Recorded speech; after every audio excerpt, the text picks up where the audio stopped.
you run your own freelance business? Or maybe you're thinking about picking up some business on the side? Well, then you need FreshBooks. FreshBooks is the quickest and easiest way to get invoices out to your clients. It's easy to use. It works anywhere, available from any device, on the desktop, iPhone, iPad, Android, and all of your data is backed up and secure. And it makes it really easy to get organized and get paid. You'll be tracking time, logging expenses, and invoicing your clients in no time. You can also save time billing, freeing up several days per month to focus on the work that you love, and you get paid faster. FreshBooks customers are paid on average 5 days faster because there's a link on the invoice that says pay me now. And it's a great way to grow your business. Plus, FreshBooks is offering a 30-day trial. That's right, 30-day trial if you try them out. So go to gofreshbooks.com/devchat and enter devchat in the How Did You Hear About Us section. Once again, for a 30-day trial, go to gofreshbooks.com/devchat and enter devchat in the How Did You Hear About Us section.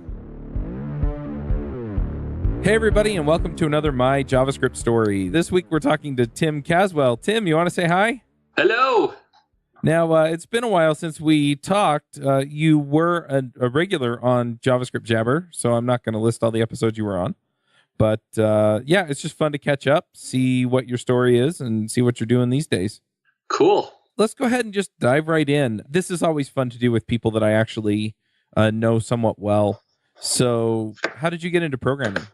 So there were these things called Commodore 64s back in the day. And your age is showing. I know, right? Hey, I was born in the 80s, not the 70s. Some people. So, I mean, they were great because it booted to a basic interpreter. Uh-huh. And my mom's dad actually worked writing Fortran or something on punch cards as a job once, and her college internship was feeding the punch cards to the machine. And so she would buy me those, what was it, Byte magazine, where it's 10 pages of code, you type it into the Commodore and you have a game. Yep. So, I mean, I started there just tinkering. I didn't actually learn a whole lot, but it gave me the basics. That makes sense. About how old were you? I'd say I started playing with that about when I was 5. Huh. Got a scar on my forehead from trying to climb a rocking chair to get to one of the discs. It was up on a shelf. That's amazing. Oh, man. I'm trying to imagine my 6-year-old. I have a 6-year-old son. Trying to imagine him, painstakingly typing code into a basic interpreter. Yeah, I don't think I was typing it at 5. Oh. But I mean, even to load a game, you have to type 3 lines of code to load the program. Right. It was great. Nice. So let's fast forward a few years. How did you go from typing BASIC into a Commodore 64 to building stuff with JavaScript? Right. So one big step in between was we got a DOS computer, 386SX, 16 megahertz, 16 megs of RAM. And I programmed QBasic on that thing for about a decade. Mm-hmm. And that was when I actually started learning programming. And it was cool because that was one of the first languages to have what they call structured programming, where instead of go-tos, you have while loops and all this crazy stuff that people just take for granted these days. Yeah, newfangled things like while loops. Wow. Yeah, they called it structured programming. And I'm like, yeah, whatever. Yeah. Because, I mean, the Commodore BASIC was you write the line number, 10, print high, 20, go to 10, that style. Yeah. And this had a full-on IDE with a debugger and step point debugging. And I mean, it was a huge jump. And this was before the internet. So I just had the online help that came with QBasic. It's part of DOS 5. And I learned everything I could in that. And then sometime in the 90s, the internet started coming out. We had CompuServe. And so I was able to download MIDI drivers or sound drivers or joystick drivers for the Commodore, or not for the Commodore, for the QBasic. Nice. But then after that, I got a better computer. It was a Pentium. It had actually Windows. And that was when I got into web development in the mid to late 90s. So when JavaScript was still pretty new. Gotcha. What kinds of things were you building in QBasic? Games, lots of platform games, mostly. Nice. Which the physics for those is surprisingly difficult. especially if you have no idea what you're doing. So were they? No Oh, go ahead. I was just saying, if there's nowhere to look it up, it makes things interesting. Yep. So were these original games, or were you still getting them out of magazines and things? No, they were originals. Like I had designed full-on game frameworks, and I had this RPG where people could like build their own modules, and like it was pretty advanced. Oh wow! By the time I got into middle school, almost freshman in high school, I was getting pretty good at that stuff. Nice. I really didn't get into development or web development until I was in high school. So, but yeah, the web dev was definitely high school because that's when it came out. Yep.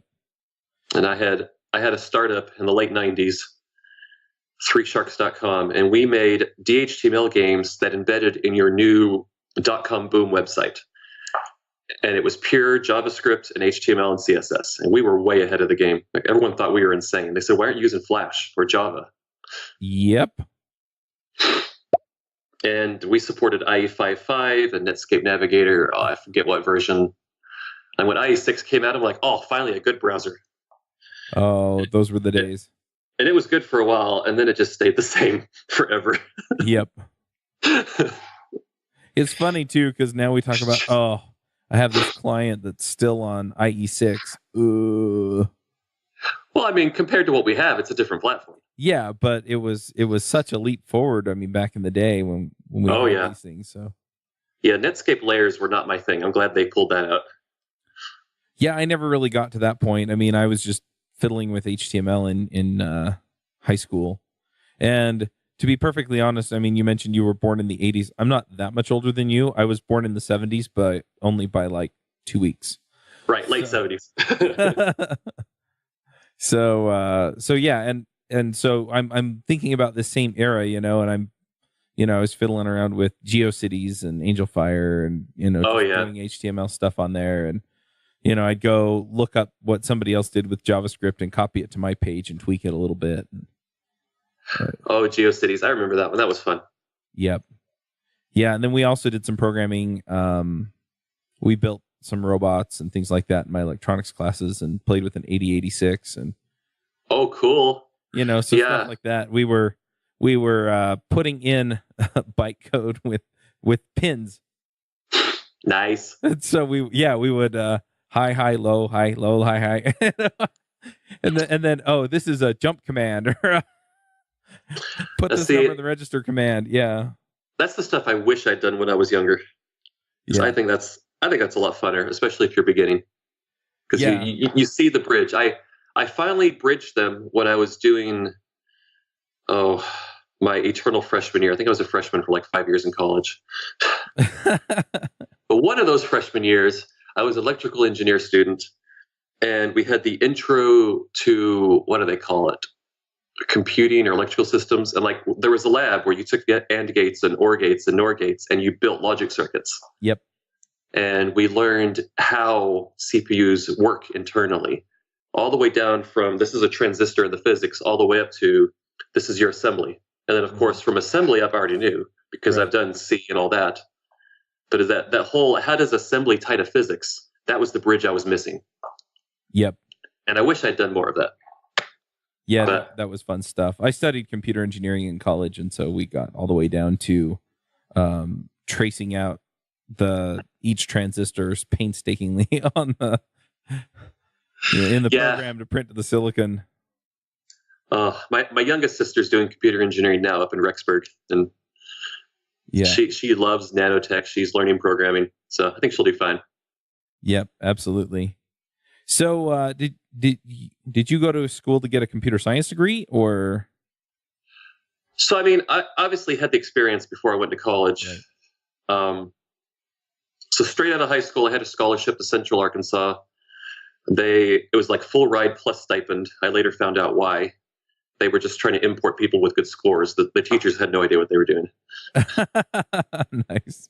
I mean, we were. That was back when schools taught C++. Uh-huh. And our lab was like, write the C++ program. And I didn't know a lot of C++, but I knew enough to do it. And my program actually compiled. And the lab instructors, her program didn't compile. But everyone in the class who copied her broken one got an A, and I failed because mine looked different. And I go up there, I'm like, let me explain to you what my program does. And after 3 hours, I finally explained what this, short program does. And then she's like, all right, I'll give you a C. Oh, I'm like, all right, time to transfer. Because it wasn't just that one lab. It was like all over. It's a great school, but not for computer science. Yep. So where did you wind up? So I took a break for a mission, didn't touch computers for years, and ended up in southern Arkansas where my wife was going to school and just took the sciences there. No computer science. Went to Texarkana College, took lots of maths, and that was good for that. And then it was UT Dallas where I actually got the real classes. Gotcha.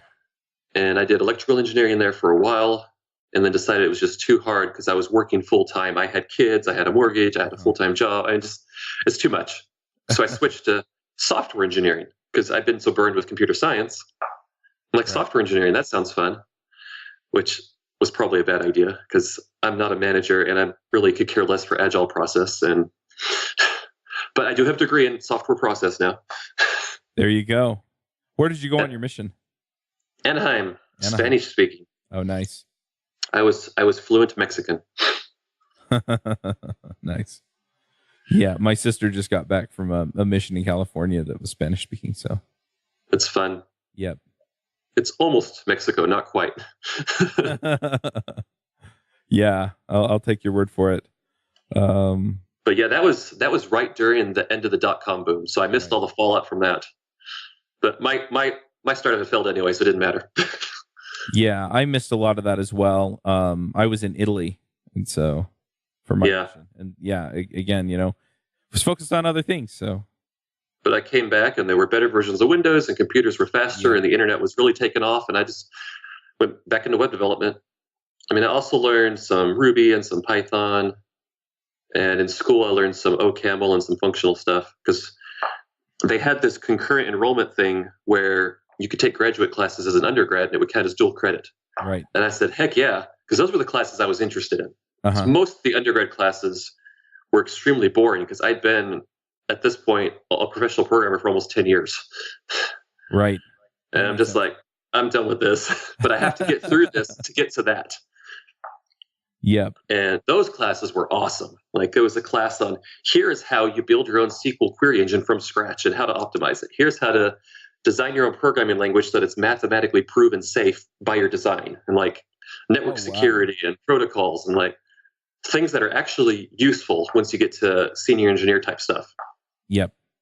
And so I took all the interesting classes and dropped out. I'm like, I'm done. I don't need the paper.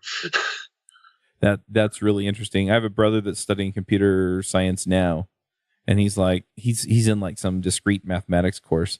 He's like, I'm not going to use any of this stuff. And I said, most of it you won't.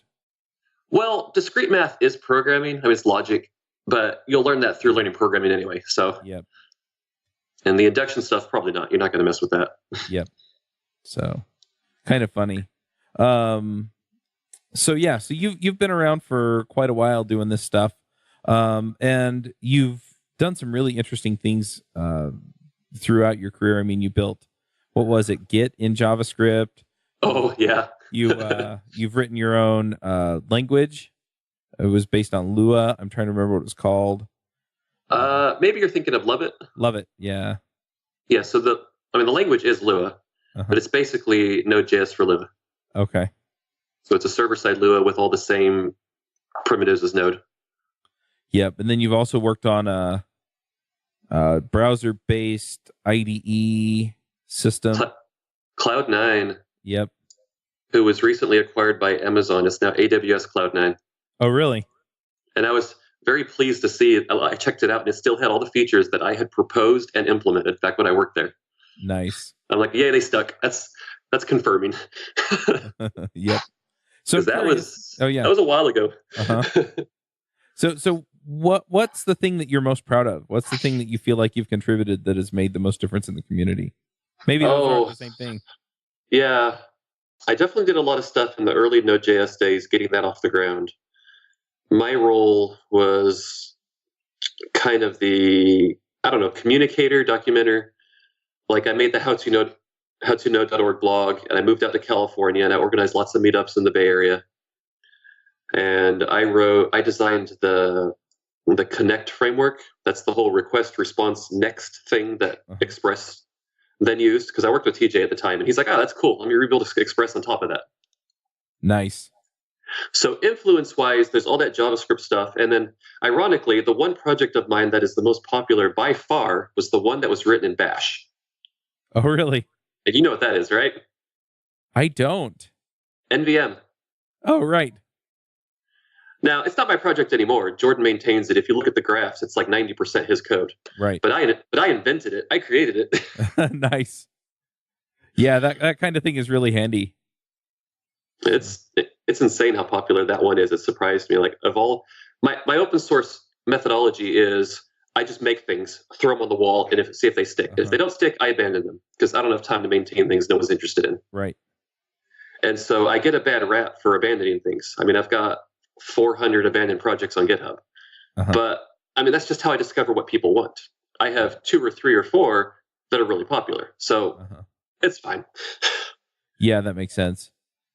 Yeah. And NVM in particular, I mean, you build your first Node project, you can just install that version of Node. But the second you move on to something else or have to collaborate with somebody else, that thing just comes in really handy. I didn't realize you were the creator of NVM.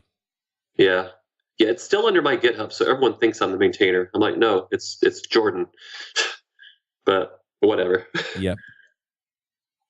So what is your criteria then for, people want this? Yeah, if it gets traction, if people are interested, if it solves a problem. Mm-hmm.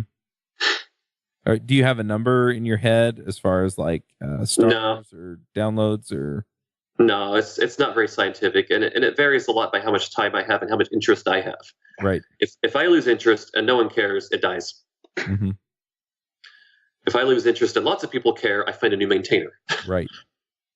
Well, what's the process you go through for that? It's kind of organic. It's just so Luvit, for example, that's what I'm still interested in, but I don't always have time to maintain it. And it's got a small to medium community. And so I'm slowly just adding people commit access as I see they put in lots of issues. They answer questions on the mailing list. They submit PRs. I'm like, all right, I can trust you. You have access. That way, if I'm busy, you're not blocked by me. Because I don't want to be the bottleneck. Yep. I want to be a facilitator. That makes a lot of sense. So with all of the things that you start, you fiddle with it, it gets popular or it doesn't, and then you either abandon it or keep working on it. What are you working on now? What are you exploring now? Well, at the moment, I'm just heads down crazy busy in my startup. Which right now is a lot of Node.js, but I want to make it more poly. What's the word? Lots of languages. Polyglot. That's the buzzword. All right. But yeah, it's a lot of Node.js right now, just because of the tight deadlines, trying to get things out the door. That's the most efficient for me because that's what I've been doing recently. Right. The MCU code, of course, is C code because it's microcontroller. Right. It's we're a hardware startup. So. Yep. Yeah, I'm somewhat familiar with Dapley. I know AJ O'Neill fairly well. Right. He's still on JavaScript Jabber, so we talk. I'm curious. So, what's your role there, and do you want to just explain briefly what you're building over there? Yeah. So I was hired on as director of engineering, which I don't know if that title meant much at the time, but things have since changed since then. And my title now is head of engineering, but I'm in charge of getting the product out the door, of developing the protocols, of developing the libraries, and I have a small team of developers under me that help. Right. And so my job is to set the timelines, set the schedule. So a little bit of product management, like I deal with the business guys to find what the needs are. And then I propose the actual code, the architectures, the APIs. I do the initial implementations. And then from that point, we have some guys on the team that are experienced enough that they can take over from there. Right. That they can help maintain it, they can fix bugs, they can flesh out unit tests, and they really enjoy that kind of work. And so for me, that works well because I'm the initiator, and I move through plowing the way. And the actual product we're making right now, my team is an SDK for peer-to-peer services. Right. So think of anything that you can do with a desktop application on a computer, you could do with this system. The difference is the back end runs on a server in your house. Right. This little nice round puck with glowing lights that's always on. And the client is whatever you want. It can be your laptop, your phone, your tablet, and they're going to securely connect to the server, like kind of like a thin client, maybe not, but they'll make service calls to this thing. Right. So we've got the core SDK pretty much done. I think we're announcing it sometime this week publicly. And right now we're just building services with it, like testing it, seeing how it works. Mm-hmm. We will probably have something to demo in a few weeks at CES, and we're doing a full launch early next year. Nice. So you're going to be at CES this year? I might be. Dapley will definitely be there. I might be there. We'll see if I can make the logistics work. Yep. Where are you going to be at? I don't know that. Okay, get me a booth number. I'll stop by. All right, cool thing. But yeah, it's very exciting, very challenging. But I work directly with all the business people and kind of play that in between. I very often at companies am in the role of communicator and facilitator. I prototype things, I write code, and then I talk to business people, and I'm always the bridge between teams. Yep. That seems to be where I fit well. Well, and I've been a freelancer. I've worked at a number of companies, and if you don't have that layer of translation where what the business needs translates down into we've got to implement this with technology, a lot of things just really fall apart. And so, it makes sense, that if you're good at that, they're going to want you there. And right. And we've also got one guy that's he loves UX and that whole, I don't know what you call that, a practice philosophy. And he's constantly doing research, trying to find out what the customers want, make sure we're making the right thing. And so I work with him as well. So hopefully this thing that we're making will be awesome and everyone will love it. That's the goal. Yep. So has the product launched, or will it be out soonish, or do you know yet? Yeah, it's not done yet. I think we're saying Q1 next year is when, because it was Indiegogo at first, and so we got to fulfill those first, and we're getting those done. And we just started working on those, but it's going to be several months because we've got to do ramp up time with the factory in China and whatnot. Finish up the software. But yeah, I would say generally available probably late next spring. Awesome. And then you can go buy them. We're trying to get placement in all sorts of retail stores because our goal is general consumers. This is not a techie product. Right. We want normal people to have power to control their stuff. Right. Which, of course, makes it much harder. Yep. Yeah. But it's worth it. Yeah, the techie people, if they think it's cool, will spend the time to figure it out. But the general consumer isn't always that way. Yeah, it needs to be frictionless. It needs to be easier to use than Facebook, which is pretty darn difficult. Yep. But we'll see. Makes a lot of sense. So how long have you been at Dapley? Since April, whatever that is now. What's this, December? Yep. Yeah, so a while. A little bit. Oh, wow. Yep. Awesome. I mean, I average about 1 year in a job. I'll probably be at this one longer. But yeah, it sounds like you're pretty well invested, not just in the company, but in the product and the problems that you're trying to solve and things like that. So, right. I mean, I had a great job at Rackspace. They were nice to me. They paid me well. I got to work on Luvit part-time. Uh-huh. This job just had a more appealing mission. Yep. And so that's what I'm here for. Yeah, well, and it's interesting too. I mean, I've been talking to a lot of folks lately because I'm doing a course on how to find a job talk to them about job fulfillment. And yeah, in a lot of cases it's, well, I like my job, but then, you find somebody with a more interesting set of problems or a more fulfilling mission or something like that. And you move on, and there's nothing wrong with where you were, but where you are now is makes you happier. I will say this though. I undervalued the value of good income and benefits. But yeah, whatever. I flip back and forth every few years. I mean, that's why I'm freelance off and on. Yep. Because I love my freedom, but I love my stability. And sometimes you just can't have both. Yeah, it makes sense. So if you could give advice to people, I'm curious, just as far as kind of creating their story or their career, what would you tell people? How do I not sound cliche? I would say, well, it's all about balance. It's about balancing your needs with what you can do, and always trying to move forward, always trying to improve. So on the one hand, you got to follow your dreams. If there's something you really want to do, you need to try to find a way to do that. Right. It doesn't always work out. Sometimes you just save up some money and then try a thing for a year or two. If it doesn't work, you go back to saving money.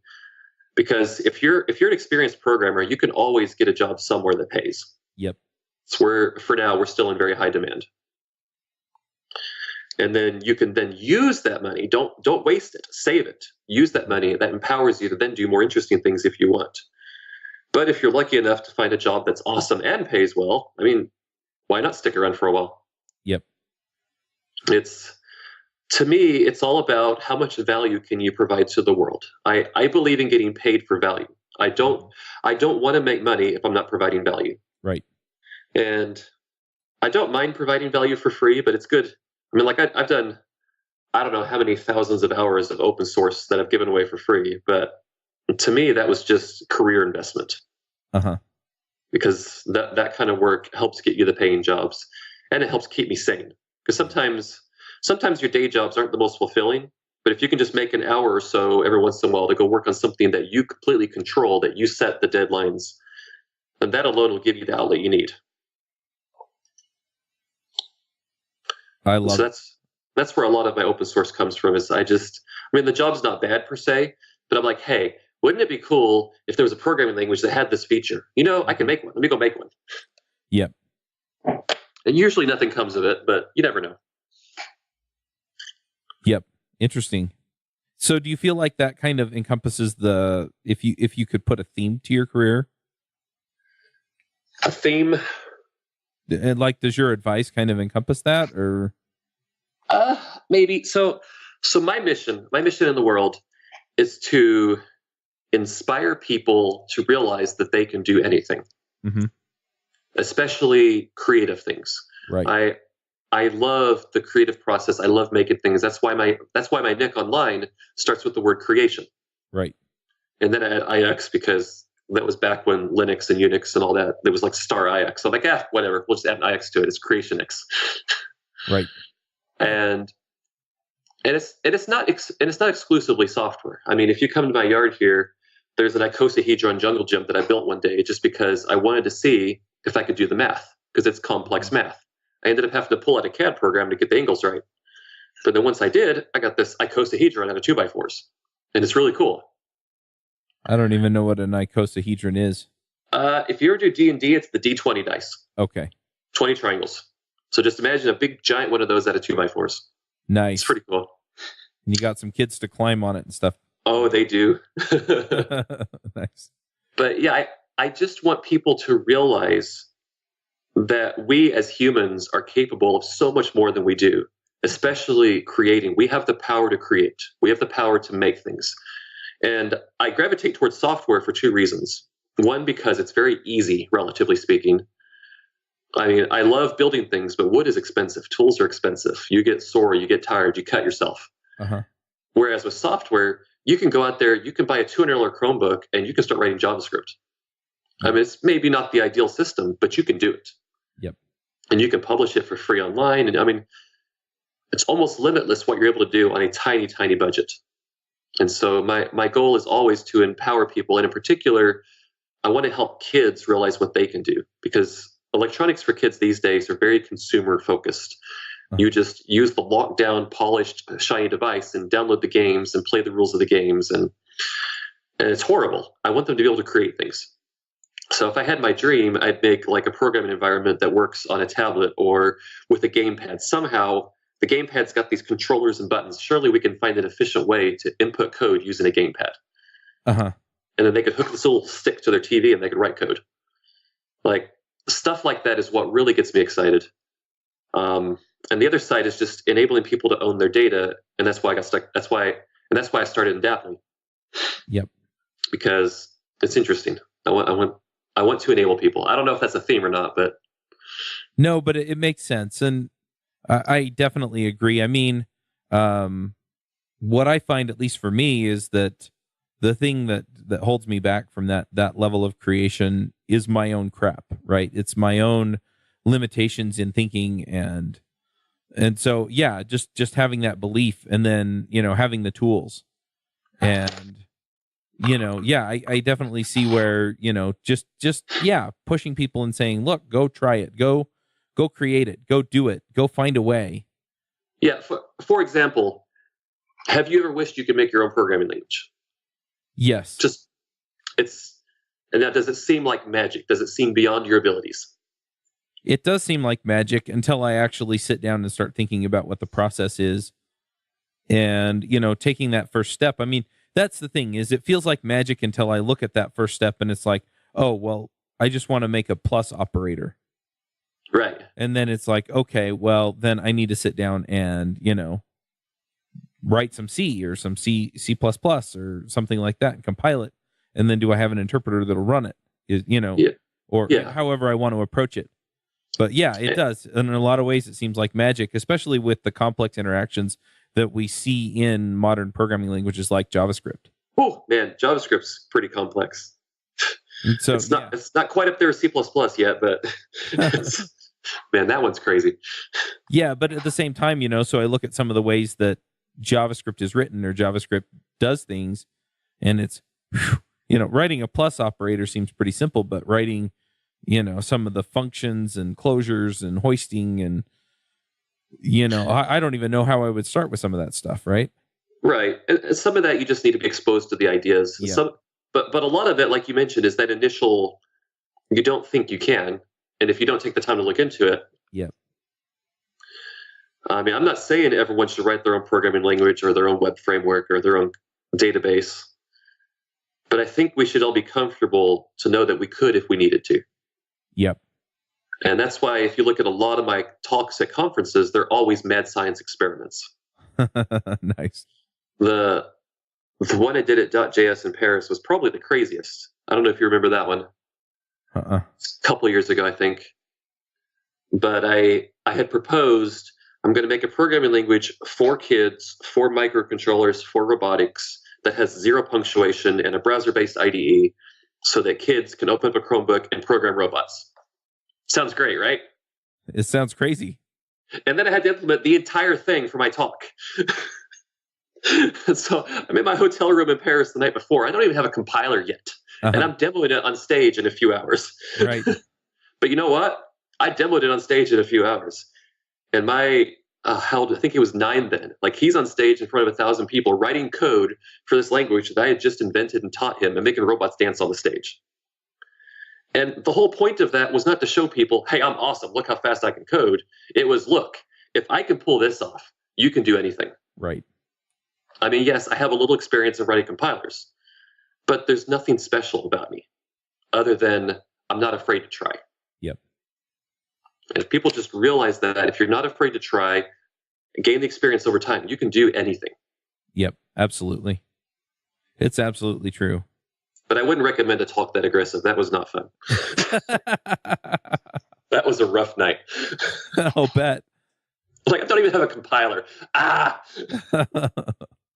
Yeah. Awesome. Well, let's go ahead and start wrapping up. Already? Usually we just do picks. So do you have some picks? This episode is sponsored by Linode. Linode is offering listeners of this podcast a $20 credit, which is good for 4 free months at their lowest plan. Their plans start at 1 gigabyte of RAM for $5 a month. You can get your servers in any of their 10 data centers, and their high memory plans start at 16 gigabytes. Get a server running in under a minute. They do hourly billing with a monthly cap on all plans and add-on services like backups, node balancers, Longview, etc. VMs for full control, running Docker containers, encrypted disks, VPNs, etc. You can run a private Git server. They provide native SSD storage, 200 gigabit network, and Intel E5 processors. They have 24/7 friendly support, even on holidays, and a 7-day money-back guaranteed. So go check them out at linode.com/JavaScriptJabber.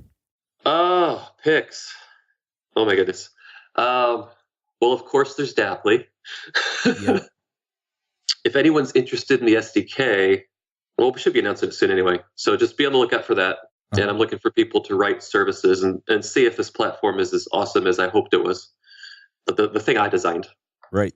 What's a more interesting pick? Oh dear. I don't know. Just enjoy the world. Enjoy family. Enjoy nature. I'm sorry if you're in Utah with the inversion. Most people don't even know what that is. So that's for the better. Yeah, the 2-second version is that we have. So at least where I live in a valley, and so what happens is you have. I can't remember if it's high pressure or low pressure, but the air comes in over the top of the valley and basically sits on it like a lid and traps all of the pollution. Yeah, and then we start praying for a good storm to come through and clear it out. Yeah, I was in Provo. What was it, last week? Yeah. And by Wednesday, I was just sick from the smog because I guess I'm allergic to some of the dust. Mm-hmm. And then it snowed just a little, and I was so much better the next day. Yep, that's pretty common. I'm like, oh, I can breathe again. Well, and there are wildfires in California, and a lot of that winds up blowing our way. And so some of that, I think, got trapped in here, too, for a little while. But, yeah, other than that, enjoy nature. Yeah. Come out, go skiing. That's right. The mountains are great and clean. It's the valley that's questionable in the winter. Yep, absolutely. Very cool. Well, I'm going to jump in with a few picks. I mean, you mentioned CES, and I'm pretty excited to go. I've gone almost every year for the past several years, and it's always amazing what's there. A few tips if you do wind up going.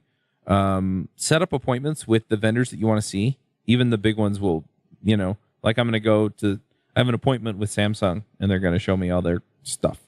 And so you can get them with the big ones. And then you also want to find some of the smaller niche ones. So, a lot of the stuff that Dapley's doing is cool. And so, it's fun to go and sit and talk and, okay, this is what you're doing and this is how you're doing it. There are a couple of AI and VR companies that I'm planning on going to see. And I'm going to record some videos and put them out there. So, just putting all of that together and making it work has been a lot of fun. And then another pick that I have, and this is also related to attending conferences. I'm going to NG Atlanta, which is the Angular conference out there. And then I'm going to Developer Week, which is in Oakland, right after NG Atlanta. In fact, I'm flying from Atlanta to Oakland and then back home. I booked most of that travel on upside.com. And it was funny because when I initially looked at the cost on traveling, for NG Atlanta, it wound up being about half as expensive on upside.com. And I don't know why. I don't know what they do. But anyway, it worked out pretty nicely. So I'm pretty excited for that. I do have a code. Let's see. I'm trying to find it here real quick. And if you use it, so the way that it works is you go in, you book your travel, and then you get a gift card back as well. So I have like $35 worth of gift cards out there or something. Oh, cool. So you get the gift card, you can get it on Amazon. But then you also, it's cheaper, so you save money. And anyway, it's been pretty nice. But they give you a referral code, and the referral code is, if you book using the referral code, then you get a $100 gift card on your first trip, and I get $100 in gift cards, and so it's kind of a good deal. So I'm just going to shout it out on here, and then hopefully, if people want it, they can go get it. They're not a sponsor or anything. I just kind of like the idea of getting a $100 gift card because I save somebody some money. So anyway, the referral code is VGCU70. And so anyway, and O is the letter, not the number. So anyway, cool stuff. So I'm going to pick them. So I thought of a couple more. Go for it. If I can. Yeah. So some cool software that I've been looking at. So one of them is Beaker Browser. I don't know if you've heard of that one, but it's based on Electron, uses the Chromium engine, but it has peer-to-peer protocols built in. So you can browse websites over the DAP protocol, for example. Uh-huh. And it actually makes a peer-to-peer connection through the DHT, the BitTorrent DHT, and it downloads it on this blockchain-like thing. And it's more secure than TLS, and you don't have to have domains, and you can self-host from your computer. Like, it's really cool. Nice. So the DAP project and the Beaker browser is really interesting. And also, some of my buddies have made a social network that's off the web called Secure Scuttlebutt.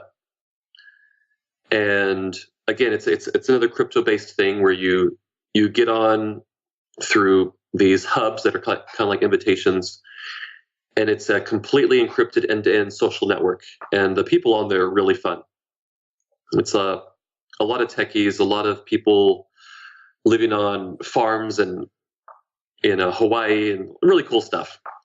And so if you want to have a time off of the normal web that's controlled by the big companies and on new networks, then try those out. I think technically that's called the dark web, but I don't know. Dun, dun, dun. Yeah, dark web just means you can't get there with a browser, with a normal browser. Yeah, I love that, like TV shows on the dark web. I mean, in a way, a lot of Facebook is dark web now. But anyway, we're not getting into that today. Yeah. So, all right. Cool. Well, if people want to check you out on Twitter, GitHub, maybe you have a blog somewhere that you can go check out, where is all that stuff? Yeah, CreationX on all of them. Awesome. Good deal. Well, thanks for coming, Tim. It was good to catch up. No problem. All right, we will wrap this one up, and we will catch you all next week. Bandwidth for this segment is provided by CacheFly, the world's fastest CDN. Deliver your content fast with CacheFly. Visit CACHEFLY.com to learn more.